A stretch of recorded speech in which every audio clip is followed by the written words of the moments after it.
दर्शकों नमस्कार। तारीख है आज 8 जुलाई 2025, दिन मंगलवार, हिंदी तिथि आषाढ़ माह शुक्ल पक्ष त्रयोदशी। आइए नजर डालते हैं हमारे प्यारे राज्य उत्तराखंड की तमाम बड़ी खबरों पर। वीडियो शुरू करने से पहले कमेंट बॉक्स में जय हिंद लिखकर हमें सपोर्ट करें।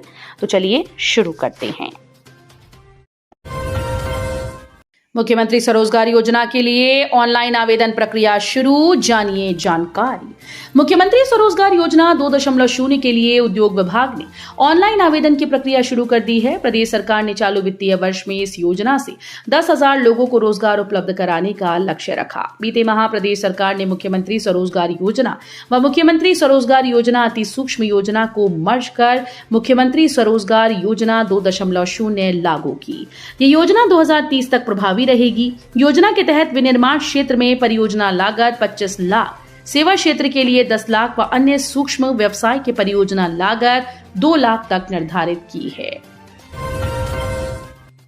भारी बारिश से चमोली में जनजीवन अस्त व्यस्त, स्कूल की हुई छुट्टी, केदारनाथ यात्रा रोकी गई। चमोली जनपद में भारी बारिश से जनजीवन अस्त व्यस्त हो गया। बद्रीनाथ हाईवे उमट्टा में पहाड़ी से मलबा आने के चलते बाधित है, तो ज्योतिर्मठ क्षेत्र में 66 केवी की विद्युत लाइन पर फॉल्ट आने से क्षेत्र में बिजली सप्लाई रात से ही ठप पड़ी है। उधर भारी बारिश के कारण केदारनाथ यात्रा रोक दी गई। मौसम विभाग की भारी बारिश और भूस्खलन की चेतावनी को देखते हुए मुख्य शिक्षा अधिकारी के निर्देश पर चमोली जनपद के सरकारी अर्ध सरकारी विद्यालयों में आज अवकाश घोषित कर दिया गया है। सीएम धामी ने 20 नई वातानुकूलित यूटीसी मिनी का किया flag off. Dehradun, Mussoorie, Nainital route पर चलेंगे। मुख्यमंत्री पुष्कर सिंह धामी ने सोमवार को उत्तराखंड परिवहन निगम के द्वारा संचालित की जा रही 20 नई वातानुकूलित यूटीसी मिनी का फ्लैग ऑफ किया।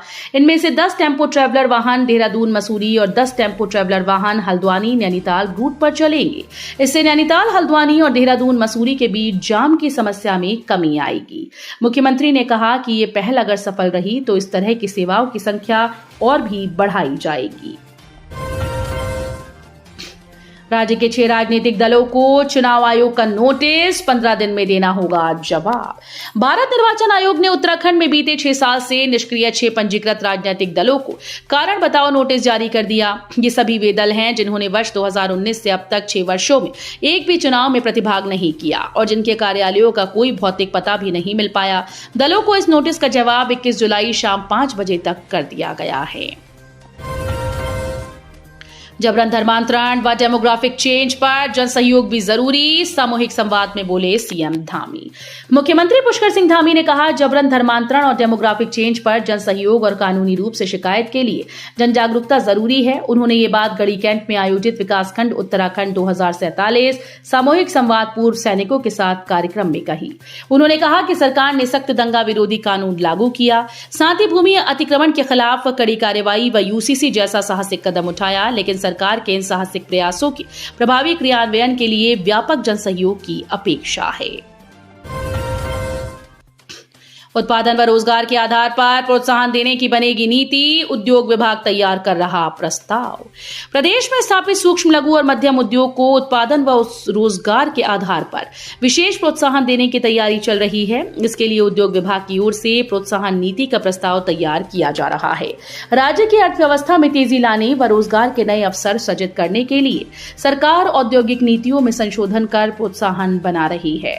अब एमएसएमई उद्योगों को उत्पादन व रोजगार बढ़ाने पर विशेष प्रोत्साहन देने की तैयारी चल रही है।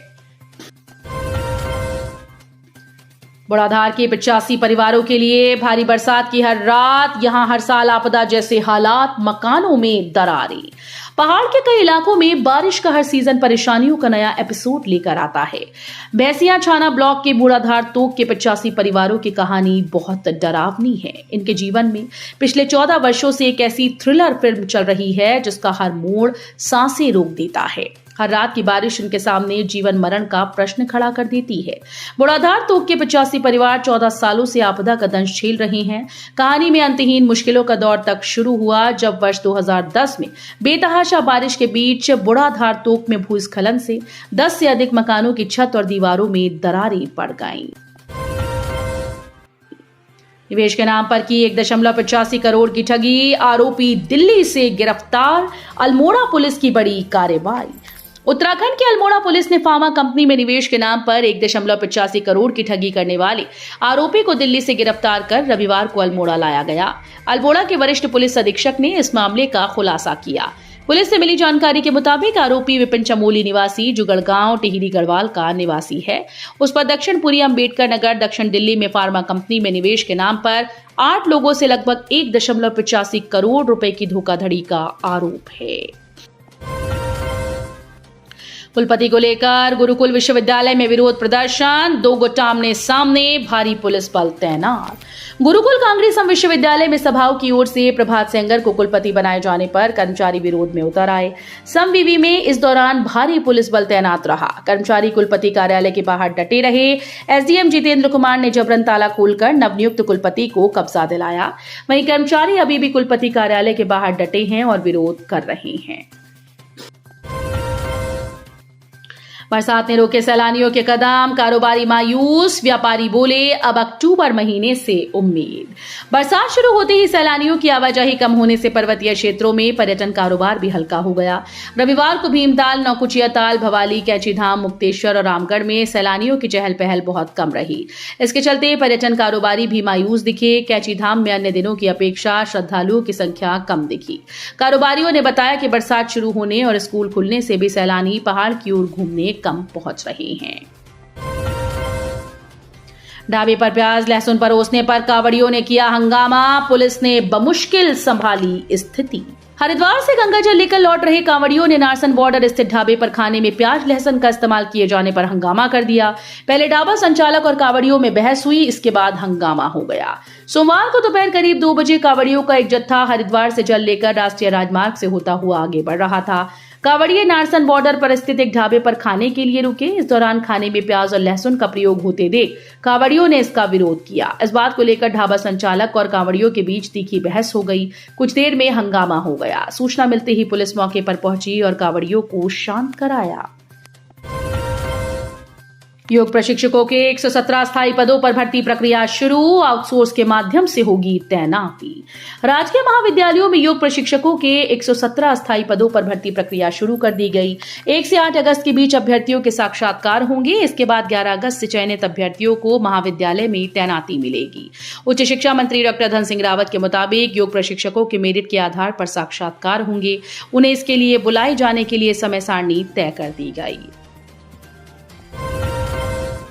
देहरादून में भीषण हादसा, स्कूटी अनियंत्रित होकर पैराफिट से टकराई, युवती की दर्दनाक मौत। राजधानी देहरादून में भीषण हादसा हुआ जहां एक स्कूटी अनियंत्रित होकर पैराफिट से टकरा गई। हादसे के दौरान युवती की खाई में गिरने से मौत हुई, जबकि युवक गंभीर रूप से घायल हुआ।